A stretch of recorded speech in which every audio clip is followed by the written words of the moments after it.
구독자의 취향에 따라 재생 속도를 변경하면 더 유용하게 동영상을 시청할 수 있습니다.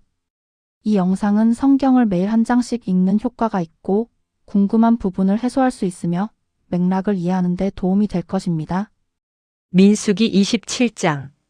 민수기 27장은 슬로브핫의 딸들이 아버지의 이름과 기업이 사라지지 않도록 상속을 요청한 사건과 하나님께서 여호수아를 모세의 후계자로 세우신 내용을 기록한다. 하나님께서는 그들의 요청을 옳다고 인정하시고 상속 규례를 세우셨다. 또한 모세에게 약속의 땅을 바라보게 하신 뒤 이스라엘을 인도할 사람으로 여호수아를 세우게 하셨다. 민수기 27장을 대표할 수 있는 핵심 키워드는 다음과 같다. 슬로브핫의 딸들, 아버지의 이름과 기업을 보존하기 위해 상속을 요청한 여인들이다. 상속 약속의 땅에서 각 가족에게 주어질 기업이다. 공의로운 판결, 하나님께서 슬로브핫의 딸들의 요청을 옳다고 인정하신 결정이다. 여호수아, 모세의 뒤를 이어 이스라엘을 인도할 지도자이다. 안수, 모세가 여호수아에게 지도자의 책무를 공적으로 위임한 행위이다. 민수기 27장을 대표하는 성경 구절은 민수기 27장 17절이다. 그가 그들 앞에서 나가고 그들 앞에서 들어오게 하시며 또 그들을 밖으로 인도하고 또 데리고 들어오게 하소서. 그리하사 주의 회중이 목자 없는 양같이 되지 않게 하옵소서 하니라. 민수기 27장의 맥락은 다음과 같다. 슬로브핫의 딸들이 모세 앞에 나아옴. 그때에 요셉의 아들인 므낫세의 가족에 속한 자들 곧 헤벨의 아들이요 길르앗의 손자요 마길의 증손이요 므낫세의 사대손인 슬로브핫의 딸들이 나아오니라. 그의 딸들의 이름은 이러하니 곧 말라와 노아와 호글라와 밀가와 디르산이라. 그들이 회중의 성막 문 옆에서 모세와 제사장 엘르아살과 통치자들과 온 회중 앞에 서서 이르되 므낫세 지파에 속한 슬로브핫의 5딸이 성막 문 앞에서 모세와 제사장 엘르아살과 통치자들과 온 회중 앞에 섰다. 그들의 문제는 단순한 개인적 재산 문제가 아니라 약속의 땅에서 아버지의 이름과 가문의 기업이 어떻게 보존될 것인가에 관한 공적인 문제였다. 딸들이 아버지의 이름과 기업을 요구함. 우리 아버지가 광야에서 죽었으나 고라의 무리에 들어가 주를 대적하려고 함께 모인 자들의 무리에 들지 아니하고 자기 죄 가운데 죽었으며 아들이 없었나이다. 그러나 어찌하여 아들이 없다고 우리 아버지의 이름이 그의 가족 중에서 삭제되어야 하리이까? 그러므로 우리 아버지의 형제들 가운데서 우리에게 소유를 주소서 하매. 그들은 아버지가 고라의 반역에 가담한 사람이 아니며 아들이 없이 죽었다고 설명하였다. 그리고 아들이 없다는 이유로 아버지의 이름이 가문 가운데서 사라져서는 안 된다고 호소하였다. 그들의 요청은 단순한 소유욕이 아니라 하나님의 약속 안에서 아버지의 이름과 기업이 보존되기를 바라는 것이었다. 모세가 그 문제를 주 앞에 가져감. 모세가 그들의 사정을 주 앞으로 가져가니라. 모세는 즉시 자기 판단으로 결정하지 않고 그들의 사정을 하나님 앞으로 가져갔다. 지도자의 지혜는 모든 답을 스스로 아는 데 있지 않다. 새로운 문제를 하나님의 뜻과 공의에 따라 판단하기 위해 하나님께 묻는 데 있다. 하나님께서 슬로브핫의 딸들의 말을 옳다고 하심.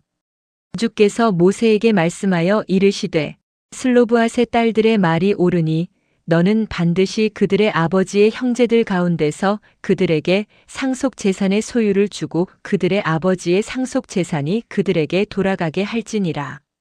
하나님께서는 슬로브핫의 딸들이 옳게 말했다고 하시며 아버지의 상속을 그들에게 넘겨주라고 명령하셨다. 하나님께서는 아들이 없다는 이유로 한 가문의 이름과 기업이 사라지지 않게 하셨다. 이는 하나님의 율법이 공의와 긍휼을 담고 있음을 보여준다. 상속의 일반 규례가 세워짐. 또 너는 이스라엘 자손에게 말하여 이르기를 사람이 죽고 아들이 없거든 너희는 그의 상속 재산이 그의 딸에게 돌아가게 할 것이요 그에게 딸도 없거든 너희는 그의 상속 재산을 그의 형제에게 줄 것이며 그에게 형제도 없거든 너희는 그의 상속 재산을 그의 아버지의 형제에게 줄 것이요. 그의 아버지도 형제가 없거든 너희는 그의 상속 재산을 그의 가족 중에서 그에게 가장 가까운 친족에게 주어 그가 그것을 소유하게 할지니라 하라. 주가 모세에게 명령한 대로 그것이 이스라엘 자손에게 판결의 법규가 되리라 하시니라. 하나님께서는 아들이 없으면 딸에게, 딸도 없으면 형제에게, 형제도 없으면 아버지의 형제에게 상속이 돌아가게 하셨다. 가까운 친족도 없으면 가문 가운데 가장 가까운 친족이 기업을 받게 하셨다. 한 가족의 사건은 이스라엘 전체에 적용할 상속 규례가 되었다. 하나님께서는 각 가문의 이름과 기업이 약속의 땅 안에서 공의롭게 보존되도록 질서를 세우셨다. 하나님께서 모세에게 약속의 땅을 보게 하심. 주께서 모세에게 이르시되 너는 이 아바림 산에 올라가 내가 이스라엘 자손에게 준 땅을 바라보라. 그 땅을 본 뒤에는 내 형 아론이 거두어진 것 같이 너도 내 백성에게로 거두어지리라. 신사막에서 회중이 분쟁할 때에 너희가 내 명령을 거역하고 그 물에서 그들의 눈앞에서 나를 거룩히 구별하지 아니하였느니라. 그것은 신광야의 가데스에 있는 무리바의 물이니라 하시니라. 하나님께서는 모세에게 아바림 산에 올라 약속의 땅을 바라보라고 하셨다. 그러나 무리바 물에서 하나님의 말씀을 거역하고 그분을 거룩히 구별하지 못했기 때문에 그 땅에 들어가지는 못한다고 말씀하셨다.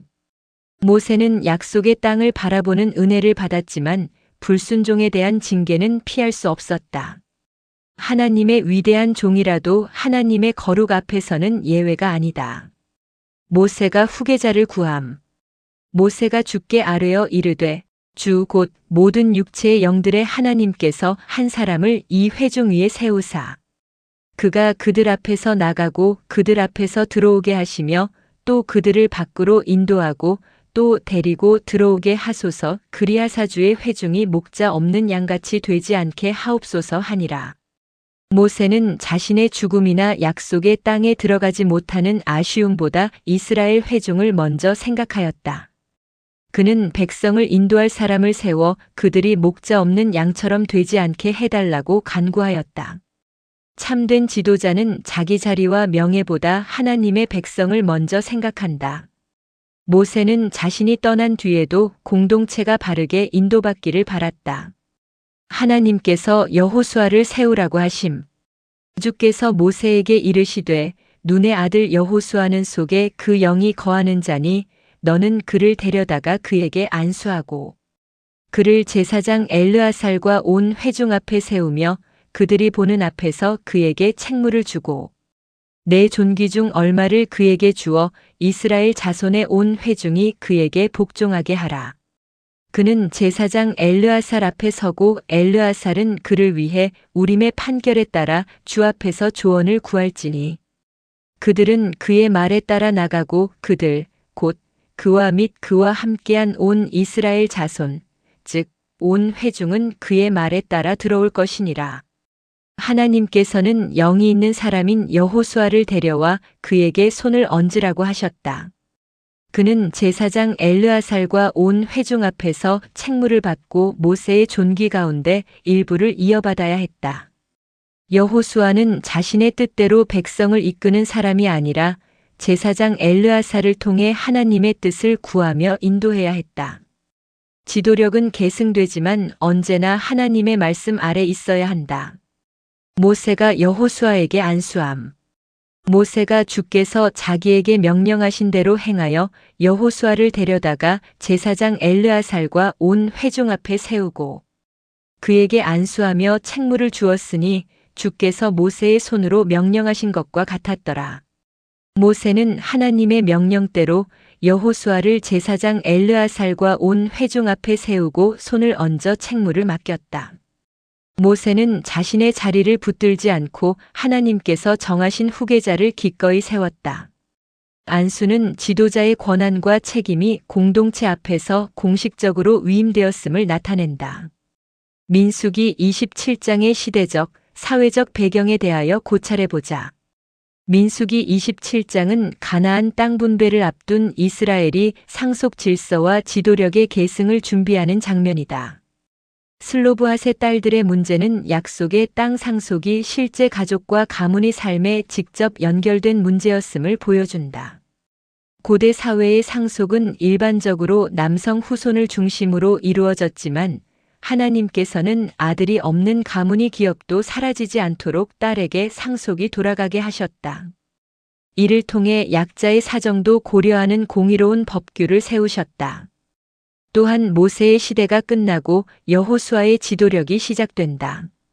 하나님께서는 한 지도자가 떠나더라도 자기 백성을 목자 없이 버려두지 않으시고 다음 세대를 위한 지도자를 준비하셨다. 민수기 27장을 구속사적 관점에서 고찰해보자. 슬로브핫의 딸들의 사건은 하나님께서 자기 백성의 이름과 기업을 공의롭게 보존하심을 보여준다.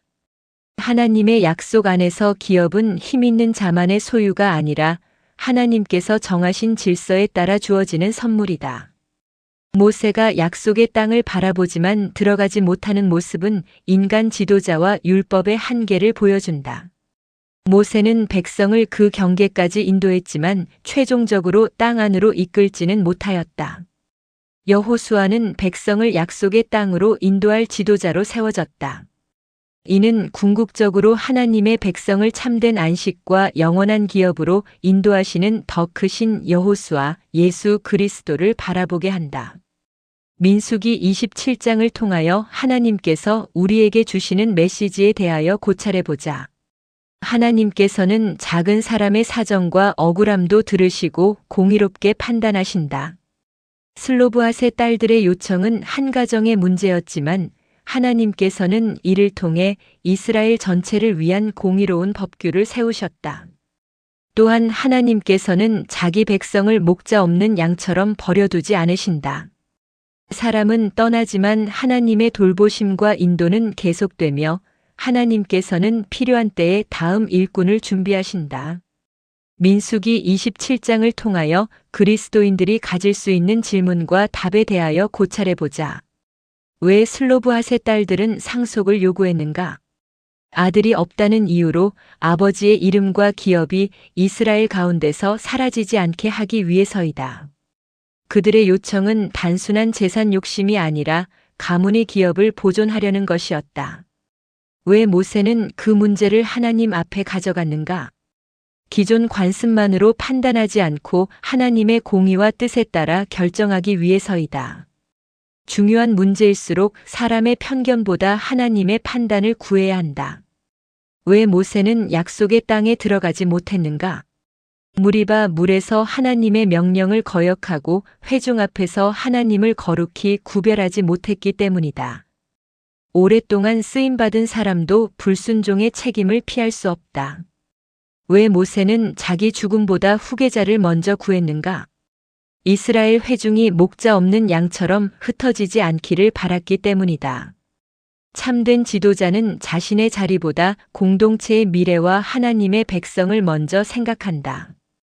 민수기 27장은 오늘 그리스도인에게 어떤 의미가 있는가? 하나님께서 작은 사정도 공의롭게 판단하시고 자기 백성을 위해 필요한 지도자를 세우신다는 사실을 가르친다. 궁극적으로 성도는 참된 목자이신 예수 그리스도의 인도를 따라 영원한 기업으로 나아가야 한다. 우리의 묵상 기도와 신앙적 다짐을 해보자. 우리는 하나님께서 우리의 작은 사정과 억울함도 들으시는 분임을 믿어야 한다. 자신의 지혜만 의지하지 말고 중요한 문제를 하나님 앞으로 가져가며 그분의 공의로운 판단을 구해야 한다. 또한 자기 자리와 명예를 붙들기보다 하나님의 공동체와 다음 세대를 생각해야 한다. 우리를 목자 없는 양처럼 버려두지 않으시는 예수 그리스도를 의지하며 하나님의 인도와 공의 안에서 충성스럽게 살아가는 사람이 되어야 한다. 아멘. 주 예수여 속히 오시옵소서. 더 널리 알리기 위하여 구독, 좋아요, 댓글에 아멘을 부탁드립니다. 감사합니다.